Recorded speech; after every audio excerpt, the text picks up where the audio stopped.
Welcome to our Cosmic Comedy Club, folks, where we'll be exploring some of the most intriguing and, let's be honest, sometimes hilarious space agencies and programs in history. Buckle up as we blast off on a journey to uncover the ambitions, the failures, and the sheer audacity of these cosmic hopefuls.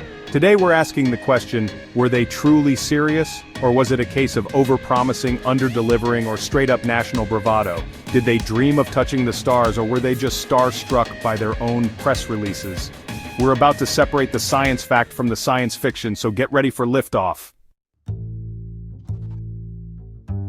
Now, when you think of global leaders in space exploration, North Korea might not be the first name that pops into your head, but believe it or not, they have their very own space agency, the National Aerospace Development Administration, or NADA for short, and they're not just playing around with bottle rockets, my friends. We're talking about bold claims of launching satellites like the Kwangmyongsong 4, which they say is beaming back revolutionary anthems from orbit.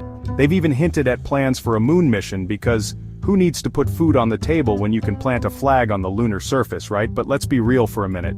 NADA's launches have been met with more skepticism than a UFO sighting at a skeptics convention. Critics, and there are a few, argue that their rockets are more likely to end up as expensive fireworks displays than tools of scientific discovery. So, what's the real deal with NADA? Well, like most things involving North Korea, it's shrouded in secrecy and a healthy dose of propaganda. Their space program is seen as a way to showcase their technological prowess, bolster national pride, and thumb their nose at the international community. Think about it. Every time a NADA rocket lifts off, the world takes notice. It's a way for them to demand a seat at the table of global powers, even if that table is set in space. But beyond the geopolitical posturing, there's a glimmer of something else, a spark of ambition that's hard to ignore.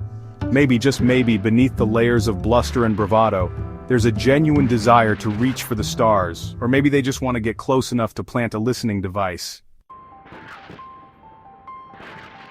Let's rewind the cosmic clock to the Cold War, a time when the United States and the Soviet Union were locked in a fierce battle for supremacy, not just on Earth but in space as well. Both sides were desperate to prove their technological superiority, and what better way to do that than by launching living beings into the great unknown? The US had their Mercury program with its crew of astro chimps, most famously Ham, who paved the way for Alan Shepard's historic flight.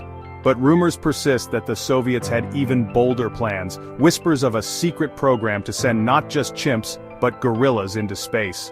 Imagine that, a giant silverback strapped into a capsule, blasting off on a one-way mission to explore the cosmos. It sounds like something straight out of a science fiction B-movie, and that's probably because it is.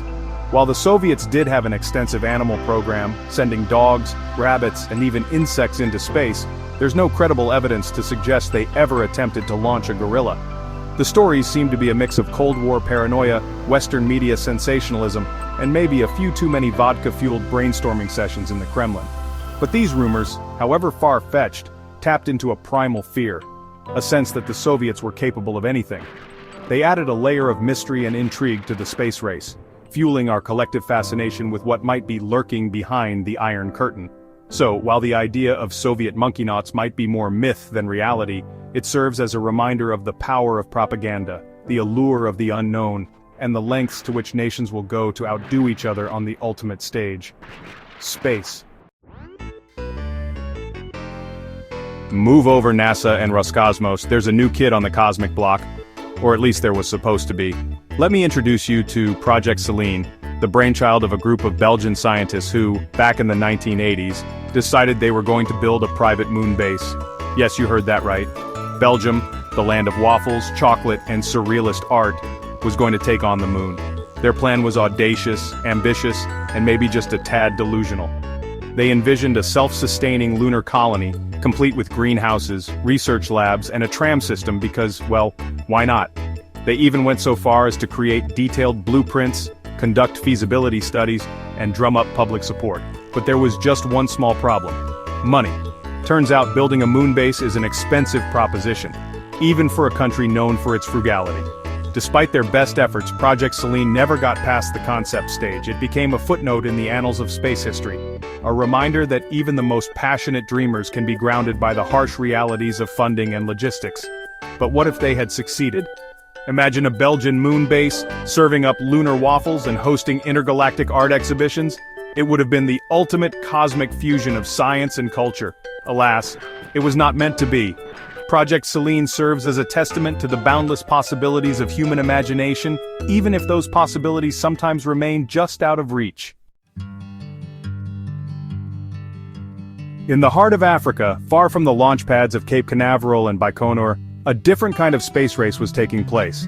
This was the story of Edward Makuka Nkoloso, a Zambian schoolteacher with a head full of stars and a heart full of determination. Nkoloso founded the Zambia National Academy of Science, Space Research and Philosophy, an organization with a name far grander than its budget. His goal? To beat both the US and the Soviet Union to the moon, proving that Africa could compete on the world stage of space exploration. Now, Nkoloso wasn't exactly working with NASA-level resources. His training facility was a dusty field, his spaceships were repurposed oil drums, and his astronaut corps, dubbed the Afronauts, consisted of a teenage girl, 2 cats, and a dog named Jerry. Undeterred by his lack of funding, technology, or even basic physics, Nkoloso pressed on, convinced that with enough willpower and ingenuity, anything was possible. He envisioned a Pan-African space program, one that would unite the continent and propel it into the future. Sadly, Nkoloso's dreams never quite left the ground. His requests for funding were met with laughter, his makeshift spacecraft remained earthbound, and his astronauts never got to experience the thrill of zero gravity. But while Nkoloso's story might seem like a footnote in the grand narrative of space exploration, it's a powerful reminder that the desire to reach for the stars is universal, transcending borders, budgets, and even the limitations of reality itself. Forget SpaceX and Blue Origin. Let me introduce you to the most ambitious, most audacious, and most definitely the most budget-friendly space travel plan ever conceived, the Interplanetary Transport Network. This isn't your typical space agency, folks. This is the realm of space enthusiasts, garage tinkerers, and backyard astronomers with stars in their eyes and slide rules in their pockets. The Interplanetary Transport Network, or ITN for short, isn't about brute force rocket launches. It's about harnessing the subtle gravitational dance of celestial bodies to slingshot spacecraft across the solar system. Think of it as cosmic hitchhiking, using the gravitational pull of planets and moons to get a free ride. Now, the ITN isn't exactly a new concept. It's based on solid orbital mechanics, the same principles that NASA has used to send probes to the outer reaches of our solar system. But what sets the ITN apart is the DIY spirit behind it. Grassroots groups, online communities, and even a few rogue scientists have latched onto the ITN as a way to democratize space travel, to make it accessible to anyone with enough passion, ingenuity, and maybe a spare satellite dish or two. They envision a future where we're not just launching rockets but riding the cosmic currents, surfing the gravitational waves to explore the solar system and beyond. It's a vision that's both inspiring and a little bit terrifying, a reminder that sometimes the most groundbreaking ideas come not from well-funded institutions, but from the fringes, from the dreamers and the doers who dare to imagine a different kind of future. So the next time you see a group of people huddled around a computer screen, calculating trajectories and debating the merits of solar sails, don't be so quick to dismiss them.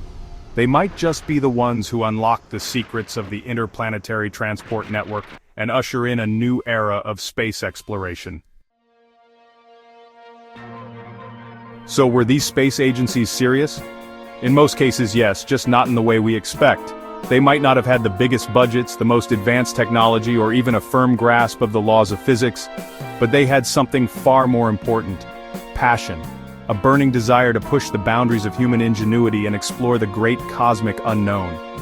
Some were born out of genuine curiosity and ambition, others were propaganda tools, and a few were well-meaning dreamers who mistook a slide rule for a magic wand. But they all shared a common thread, a belief that humanity's destiny lies among the stars. The beauty of space exploration is that it draws in visionaries, eccentrics, and idealists. Even if they fail, they often inspire the next generation who might succeed. So, the next time you look up at the night sky, remember the unsung heroes of space exploration, the ones who dared to dream big, even if their reach exceeded their grasp.